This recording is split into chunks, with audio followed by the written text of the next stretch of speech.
Hi folks, HR Funk here, with part 2 on my video where I am assembling a rifle system that's going to be eligible for use in the Civilian Marksmanship Program's new category in their vintage sniper rifle match, that being sniper rifles that were used in military service from, I believe, 1953 until 1976. I can never keep those dates exactly straight in my mind, but I'm going to flash up a copy of the CMP's rule booklet right here, and you can see the dates on there. And the reason I'm doing this is because I want to stress the point that if you are assembling a rifle system like this, make sure you read these rules and that your rifle system conforms to all the rules in that booklet. In any case, if you saw part 1 of this video, you know that in order to assemble this system, I am using my Springfield Armory M1A rifle. I'm also using the Hi-Lux Optics M1A/M14 scope mount, as well as the Hi-Lux Optics M40 rifle scope, which is a reproduction of the M40 scope used by military snipers during the course of the Vietnam War. This is an updated version of this scope. It has stainless steel internals to make it more durable. It also has updated glass, updated optical coatings, and I'm going to show you some of the performance I'm getting out of this optic and this rifle during the course of this video, so let's get right into it. Once I finished assembling this rifle system, I could not wait to get it out on the range. By the way, if you want to see precisely how to assemble the Hi-Lux Optics M14 scope mount or how to mount the M40 scope on the rail, go back and watch part 1 of this video and I go over all that in detail there. In any case, I went out to the range for the first time and I decided to start out at a close distance of 100 yards, even though my final goal was to zero this system at a distance of 300 yards.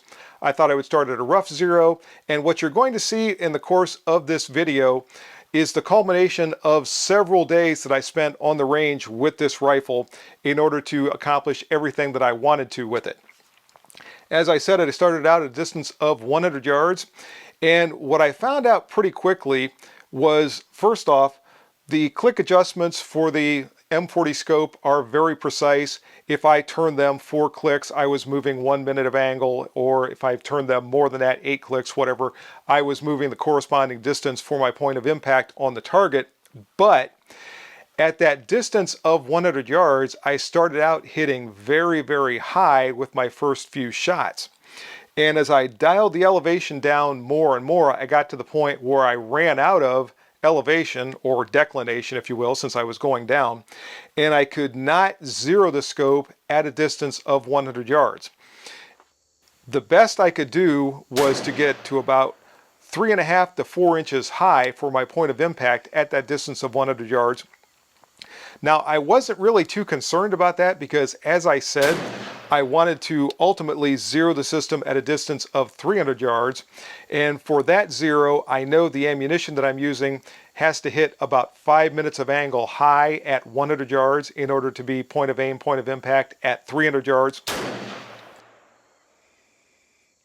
So I knew I wasn't going to have any problem with that, but if you're someone who's putting a system like this together and you absolutely want it to zero at 100 yards, you're probably going to end up needing to shim the front of the scope rail in order to raise that up a little bit, and you'll be able to get that point of impact down at 100 yards.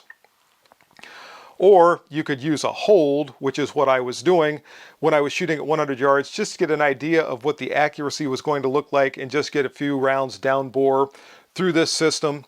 And I had a couple of very good groups from that distance of 100 yards. They were hovering right around 1 minute of angle. They were high, but right in the 1 minute of angle range, so I was very encouraged by that. I also took a 100-yard shot at my Mad Bomber target, again using the proper hold, and here's how that went.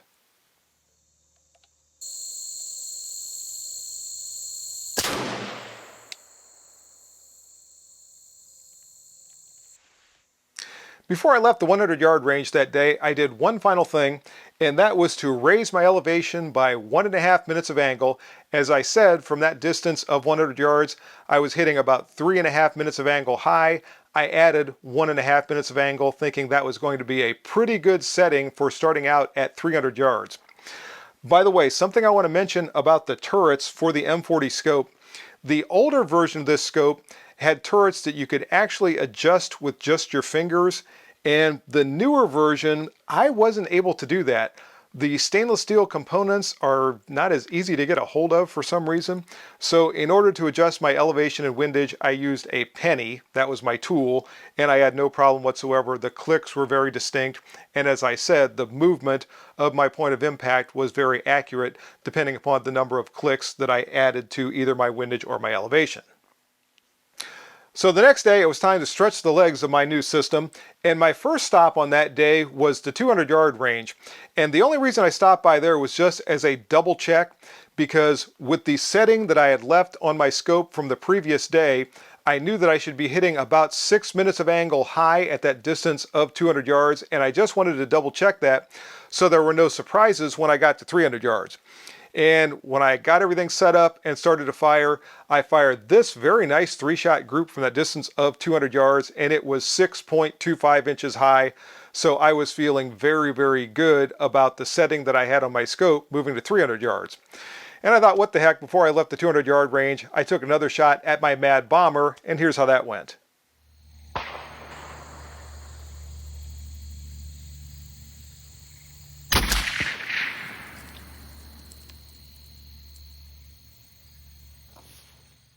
So not the best 200-yard shot I ever fired on the Mad Bomber target, but I think my Mad Bomber was still going to be having a pretty bad day. In any case, now I was off to the 300-yard range, and I had several different types of match ammunition with me that I wanted to test from that distance. And I started out with M118LR, the military match load that was used for several years.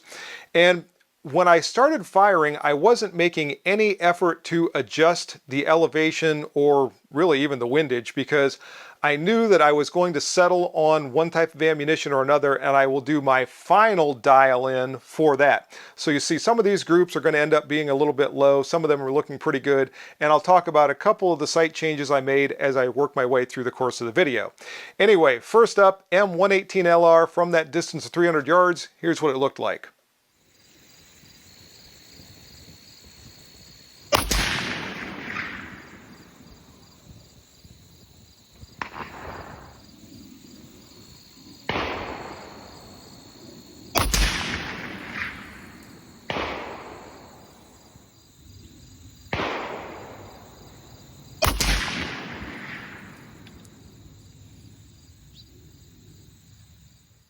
And that group with the M118LR measured 3.5 inches from that distance of 300 yards, which works out to 1.1 minutes of angle, so hovering right at the 1 MOA mark. And also it was very nicely centered in the target, so overall I was quite happy with the performance of that ammunition. Next up was a 175 grain Federal gold medal match load. I was interested to see how this was going to do, and here's how it went.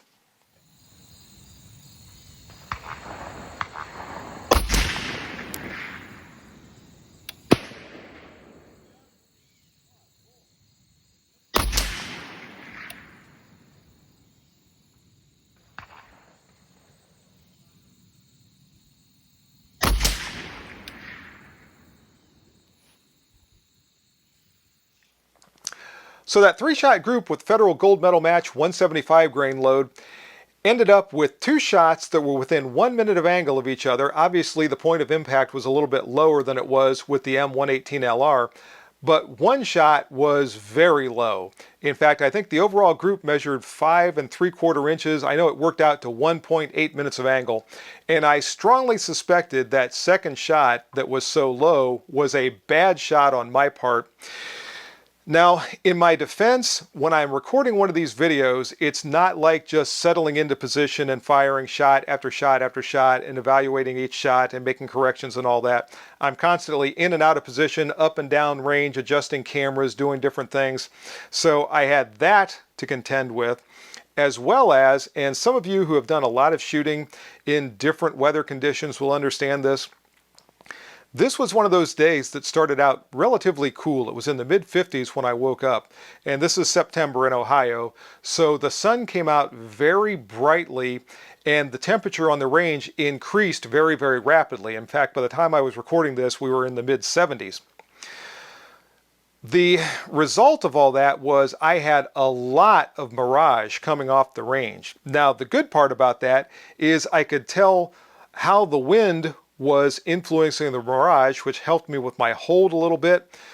The bad part was the way the wind was influencing the Mirage was very erratic. I was getting a full value left to right sometimes, a full value right to left sometimes. It was boiling sometimes. So I was getting some very shifty winds along with that shimmering image of the Mirage.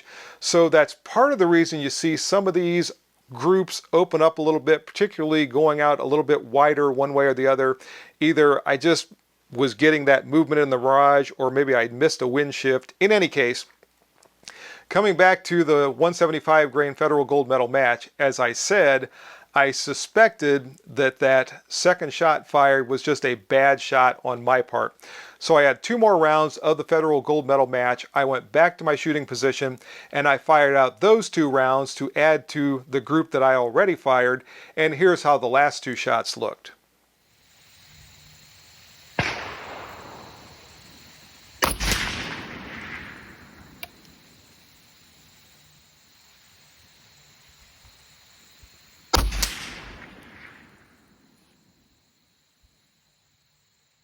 So after firing those last 2 groups with the 175 grain federal gold medal match, the overall group was still 1.8 minutes of angle, but the best 4 measured 4¼ inches, which works out to 1.4 minutes of angle.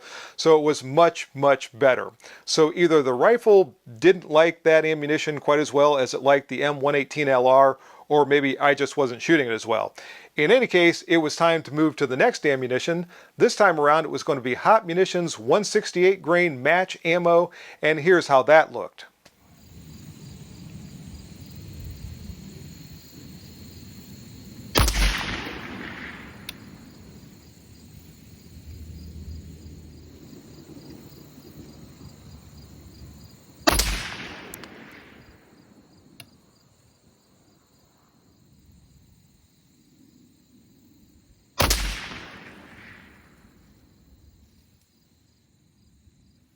You saw it in video, folks. That 3-shot group with the Hot Munitions 168 grain match ammo measured 1.5 inches from that distance of 300 yards. That works out to 0.48 minutes of angle. That's a sub half minute of angle group fired with a rifle of a design that is 70 years old, a scope that is based on a design that is 60 years old or thereabouts. Now this is a match conditioned rifle, but obviously these rifles are capable of very, very good accuracy, and it was demonstrated right there. Now, after firing that 3-shot group, I did make an elevation correction. I came up 1 minute of angle, and the final ammunition that I was testing was a hand load that I've been using in this rifle for years. It features a 168 grain ELD bullet, and here's how that went.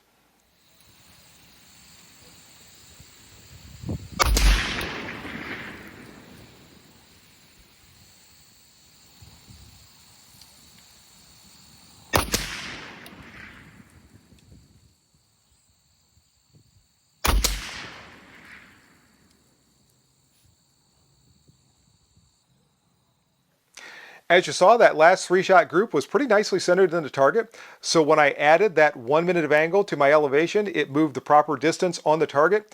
The 3-shot group with that ammunition measured 3.25 inches. And when you do the math on that and round to the nearest tenth, it rounds to 1 minute of angle. Now, when I look at all of the groups with all 4 different types of ammunition, if I add in the bad shot that I fired with the 175 grain federal gold medal match, it comes out to an average with this system of 1.1 minutes of angle.